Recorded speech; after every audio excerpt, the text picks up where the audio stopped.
bagaimana kita mencari uang aja. Yang paling mereka tekankan adalah yang pasti soal ibadah, jangan sampai kendor. Tapi kalau dengan keadaan pandemi begini ya syukur-syukur setahun udah bisa balik modal ya. Akhirnya kita bikin tempat kopi daripada sebuah restoran.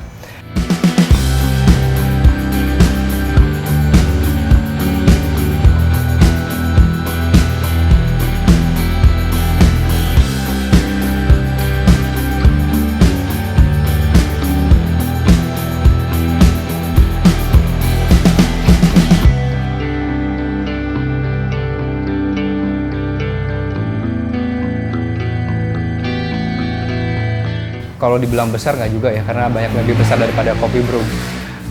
Dan kenapa kopi? Karena saya pikir tadinya kita membuka tempat rumah makan. Cuman kalau kita lihat sekeliling, kayaknya rumah makan sebagus apapun, seterkenal apapun, kena dampak dari pandemi. Tapi kalau tempat kopi, kayaknya orang masih butuh tempat untuk nongkrong, untuk ngopi-ngopi, untuk meeting gitu. Jadi akhirnya kita bikin tempat kopi daripada sebuah restoran. Dan kenapa kok kayaknya kesannya nekat? Memang harus nekat ya, karena kalau kita diam terus, mau sampai kapan pandemi ini akan berakhir? Kita nggak tahu sampai kapan. Yang kita tahu adalah kita harus terus bergerak, cari peluang-peluang bisnis gitu. Kita hidup modal apa sih? Nekat. Dan yang saya pelajari, kalau kita mau belajar bisnis atau mau masuki sebuah bisnis, jangan terlalu banyak pemikiran yang terlalu luas, karena walaupun kita pikirin sampai detail pun pasti problem itu ada. Yang penting kalau buat saya adalah begitu kita punya kemauan ya kita bergerak gitu. Masalah belakangan kita pikirin belakangan gitu.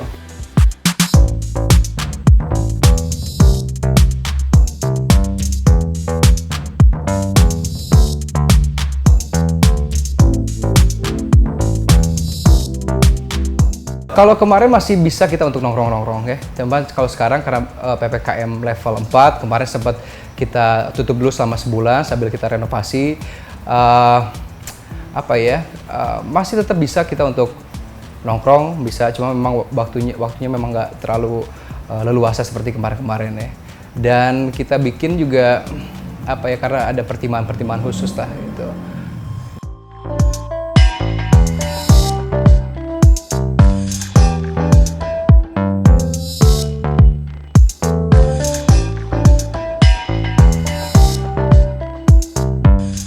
Terus gencar berpromosi lah gitu, karena promosi adalah kunci sebuah usaha, sebuah produk, sebuah bisnis ya.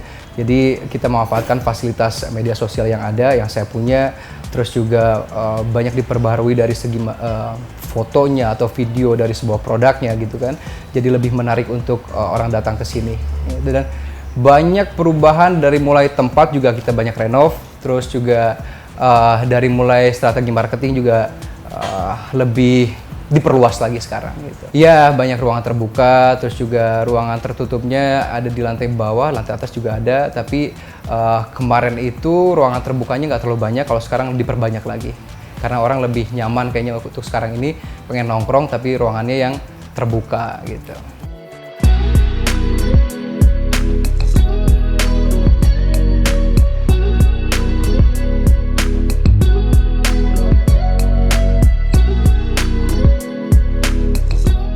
Kalau kondisinya normal, 6 bulan perhitungan kita sudah BIP ya.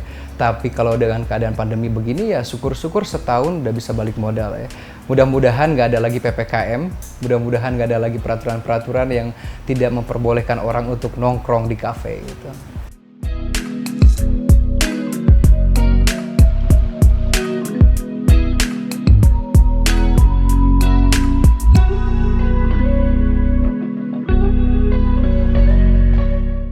So far sih kalau dari pergerakan ya, kita udah buka dari hari Minggu lalu dengan renovasi, dengan menu-menu baru, pergerakannya cukup bagus. Di luar dari ekspektasi kita. Tadinya kita berpikir dengan keadaan kayak begini kan orang akan semakin malas untuk pergi keluar. Tapi ternyata alhamdulillah banyak orang yang datang dan segmentasinya juga semakin luas. Dari mulai awalnya cuman orang-orang kantoran, ibu-ibu, bapak-bapak. Kalau sekarang anak muda datang ke sini karena ada Kravel, ada Miyamin gitu yang menarik mereka untuk datang.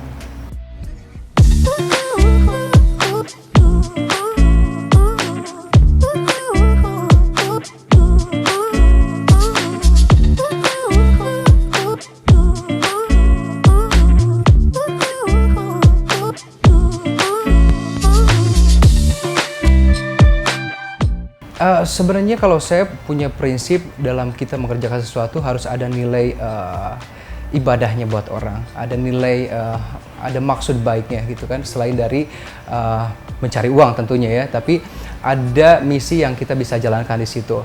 Misalkan saya buka baju muslim karena saya pengen memberikan alternatif buat para wanita muslimah yang baru mau hijrah atau yang sudah hijrah, untuk mereka mempunyai baju-baju yang bagus dengan harga yang murah gitu. Terus dengan adanya kopi ini kita bisa membuka lapangan pekerjaan yang cukup luas buat orang-orang.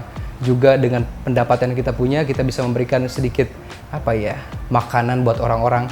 Nanti akan ada program sedekah Jumat. Jadi kita bagi makanan buat orang-orang yang ada di sekitar gitu.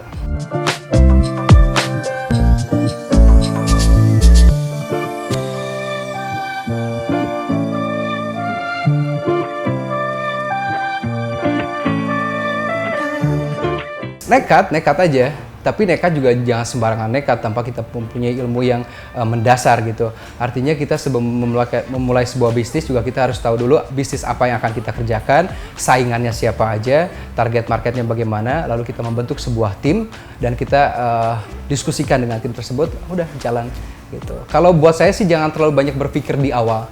Akhirnya kita nggak maju-maju, stuck dengan pemikiran kita bahwa oke, bisnis ini pasti akan ada kendalanya di sini. Udah maju aja dulu gitu.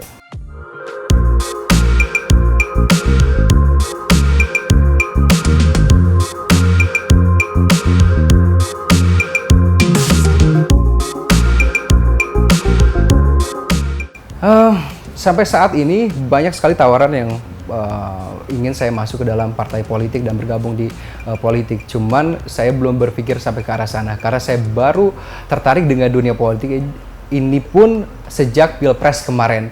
Sebelumnya saya nggak pernah tertarik dengan dunia politik karena buat saya politik itu terlalu complicated. Tapi ternyata kebodohan terbesar manusia adalah orang yang tidak mengetahui soal politik. Karena politik itu menentukan harga beras, harga minyak, harga sepatu, harga baju yang kita pakai.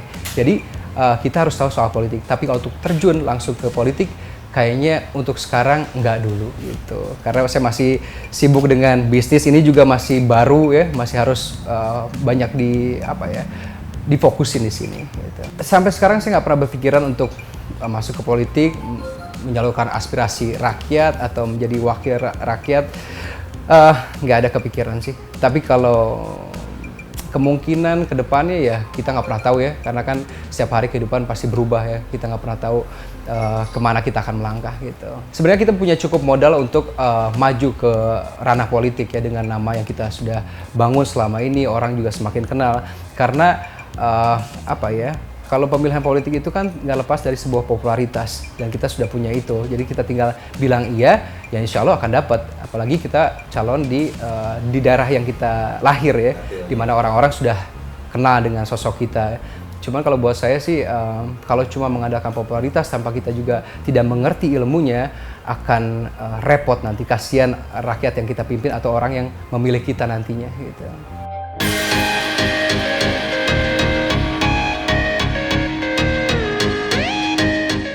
Dari fisik udah tua. Mungkin dari segi pemikiran kali ya. Sekarang memandang sebuah kehidupan itu berbeda dengan dulu. Kalau sekarang itu kita jalani dengan sedikit slow, tapi lebih fokus, lebih tahu apa yang akan kita kerjakan. Lebih banyak kehati-hatian. Kalau dulu hanya sekedar materi, kalau sekarang apa dampak yang akan kita bisa berikan dengan pekerjaan yang kita ambil gitu. Jadi lebih lebih bisa nerima, lebih dewasa udah pastinya seiring berjalannya waktu, lebih santai sih. Pastinya dari kehidupan yang kita alami gitu kan, dari tahun ke tahun, terus juga dari ngelihat bagaimana teman-teman, orang-orang di sekeliling gitu kan, banyak pelajaran yang kita bisa ambil dari mereka dan dari pelajaran yang kita dapat juga di kehidupan sehari-hari gitu.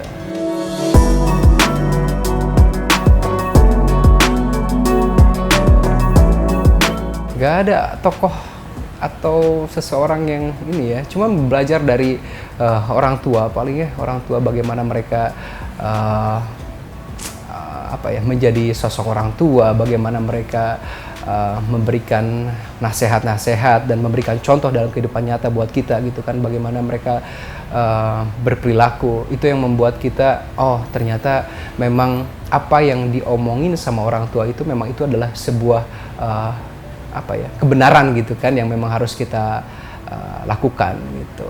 Oh, kalau buat yang paling mereka tekankan adalah yang pasti soal ibadah, jangan sampai kendor gitu kan, harus lebih banyak lagi, harus mengenal agama itu seperti apa, karena agama itu adalah panduan bagaimana kita bersikap, bagaimana kita berperilaku, bagaimana kita berpikir gitu.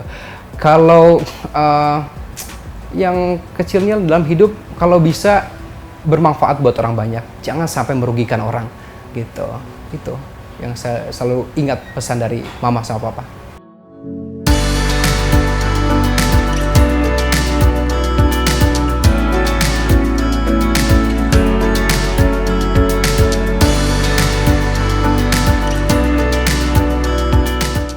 Kalau yang pengen dicapai sebenarnya banyak, karena ini juga baru mulai ya, usaha bisnis busana muslim juga baru mulai, ini juga baru mulai, perlu banyak perkembangan. Ini juga baru cuma satu counter ya, jadi kalau ditanya apa yang paling ini ya semuanya. Saya pengen usaha ini semakin maju, semakin berkembang, semakin banyak menyerap tenaga kerja, sehingga mereka juga yang butuh pekerjaan bisa bekerja di sini, menafkahi keluarga gitu kan. Ya itu paling lebih ke bisnis sih.